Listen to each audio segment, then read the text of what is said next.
Dans cette vidéo, je voudrais vous partager les 5 astuces productivité que j'utilise au quotidien et qui me font gagner plusieurs heures par semaine. Pour certaines, ce sont juste des petites astuces et d'autres de véritables méthodes. En tout cas, je les utilise toutes depuis plusieurs années et je pourrais plus m'en passer tellement elles sont efficaces. Si vous me connaissez pas, je suis Baptiste, entrepreneur dans la tech et je parle de logiciels et de productivité sur cette chaîne. Allez, c'est parti, je vous explique tout ça en détail.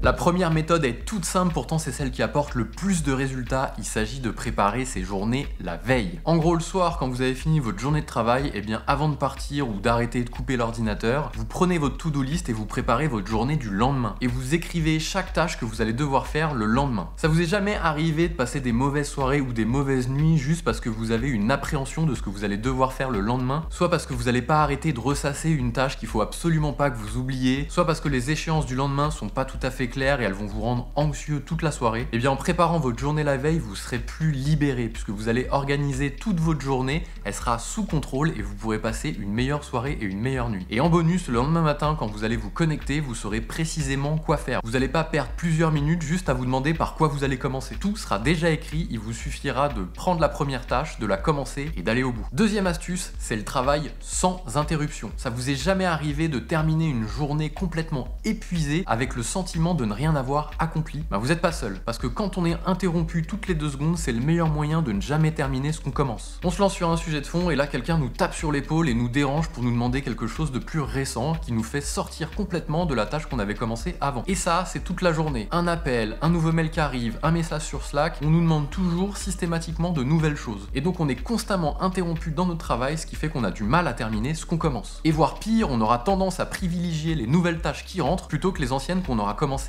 avant. Et donc le soir, vous aurez le sentiment d'être complètement épuisé, mais finalement vous n'aurez pas accompli grand chose. Vous aurez commencé plein de petits bouts de plein de petites choses sans jamais avoir été au bout de chacune. Et je parle même pas du temps qu'on perd à se déconcentrer quand on nous dérange et à se reconcentrer quand la personne a fini de nous déranger. C'est une transition toute faite pour la troisième astuce: couper toutes les notifications quand vous vous lancez sur un sujet de fond, sur une tâche qui va vous demander de la concentration. Vous coupez tout, même les mails, et surtout les mails. Vous coupez votre Slack, vous coupez vos appels, vous mettez en ne pas déranger, ce que vous voulez, mais vous évitez d'avoir des notifications pour qu'on évite de vous déranger et donc de tomber dans le symptôme dont je parlais à l'astuce numéro 2 qui est d'être constamment dérangé dans une journée de travail. Si vous bossez en présentiel dans un open space ou peu importe, vous mettez un gros casque à réduction de bruit sur les oreilles et vous prévenez tous vos collègues que quand vous avez ce casque là, c'est que vous êtes concentré et qu'il faut pas vous déranger. Essayez aussi de faire passer le message à vos managers parce que ceux qui ont le plus tendance à déranger les autres sont souvent les managers, en tout cas ceux qui ont un lien de subordination. Et en plus de ça, on a souvent tendance à vouloir leur répondre justement à cause de ce lien hiérarchique. Donc on aura tendance à se laisser déranger par leurs nouvelles demandes plutôt qu'à continuer en étant concentré sur ce qu'on fait. La quatrième astuce: mieux vaut des petites résolutions que des grandes révolutions. Je vais prendre 2 exemples. On est le 1er janvier et là vous décidez de reprendre le sport. Face à vous, vous avez 2 solutions. Vous vous fixez une grande révolution où vous vous dites: allez, je vais faire 5 heures de sport par jour, tous les matins je me lève à 6 heures pour faire 1 heure de sport avant ma journée de travail, versus je vais commencer par faire 10 minutes de sport par jour. Dès que j'ai 10 minutes qui se calent dans ma journée, j'en profite pour faire un peu de sport, peu importe ce que c'est, de la marche, du footing, il faut que je me tienne à 10 minutes par jour. Vous voyez la différence entre les deux? Dans le premier cas, vous vous êtes fixé un objectif trop élevé. Vous êtes parti de 0 et vous vous êtes fixé 100. Sauf qu'entre les deux, il y a un chemin à parcourir. On peut pas passer de 0 à 100 sans une phase d'adaptation. Il faut d'abord habituer son corps aux petites résolutions avant d'entreprendre de grands objectifs. Donc si vous voulez vous tenir à ce que vous faites, commencez régulier, faites des choses, une petite habitude, quelque chose qui rentre dans votre routine. On dit qu'on a du mal à se défaire de ses habitudes, alors autant qu'elles soient bonnes. Cinquième et dernière astuce, reconcentrez-vous sur la base avant d'essayer des méthodes exotiques. Il y a 3 grands piliers à activer avant d'essayer de faire des douches froides, des jeûnes intermittents ou que sais-je: le sommeil,